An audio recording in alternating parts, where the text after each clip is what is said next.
Peace of mind is rare for those who've witnessed the unspeakable horrors of war.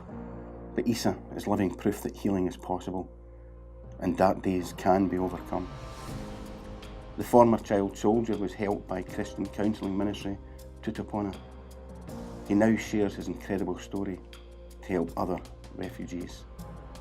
My name is Issa Justin Joseph, South Sudanese by nationality, working with the Tutapona as assistant facilitator. Okay, so this is the northwestern corner of Uganda, and then this would be South Sudan and East Democratic Republic of Congo. This is where we'll be dropping you today in Adjumani and Tutapona, a base out of Adjumani, and work in the camps from there. Between these three locations, in this region right here, both on the north side and the south side of the Nile, there's just a huge number of refugees from South Sudan. And so the biggest camp in the world, and some of the others that are nearly as big, are right in this area, the Yumbe camps. And when you see some of the settlements in Uganda, and you think, man, this is really rough.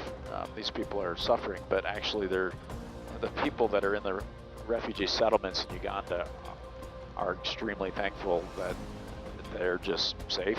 They have water, just the bare necessities of life when you see it with that perspective. And you see the people and the organizations that are meeting the needs of those people. Yeah, I think it's pretty exciting. Refugees in the camps have access to food, clean water, shelter and healthcare. But most have fled horrific violence in South Sudan and witnessed death firsthand. Many refugees like Issa have had to flee many times over the course of their lives. Hidden trauma is common. Even when life seems normal, it's still there, just beneath the surface. I had a lot of issues with me. Let me say I was really traumatized with the different kind of things which happened in my life before. I first came in Uganda as a refugee in 1989. I grew in Uganda, and I only went back in South Sudan after the peace talk. And when I was in Uganda, I started school, and reaching in 2003, I was abducted, taken by the LRA, and many things happened.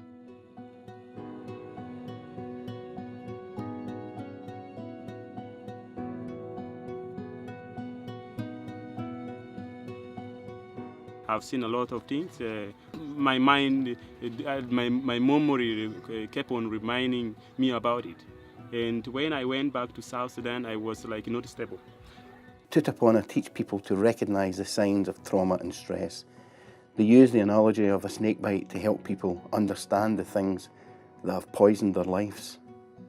The Empower programme helps people to take the first step towards overcoming their emotional pain by forgiving those who've hurt them.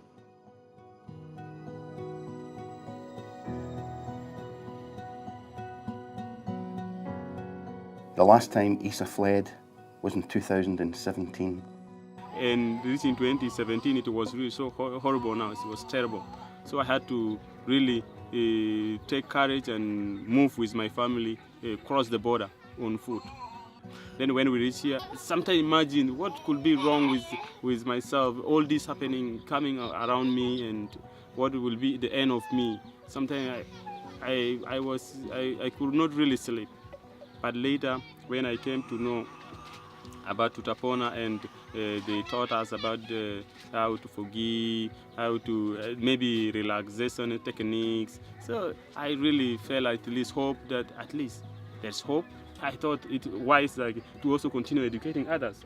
I get excited also about the about the mission organizations that we fly, because there's a lot of organizations that are Christ-centered Christian organizations, but that are serving humanitarian needs among the refugees. And so they're clothing, feeding, meeting medical needs that are, of very desperate refugees. And in so doing, it really opens the door then to meet the spiritual needs as well. MEF is helping to change the ending for refugees in Uganda, because every refugee has a story. Issa's is a story of faith, that dark days can be overcome.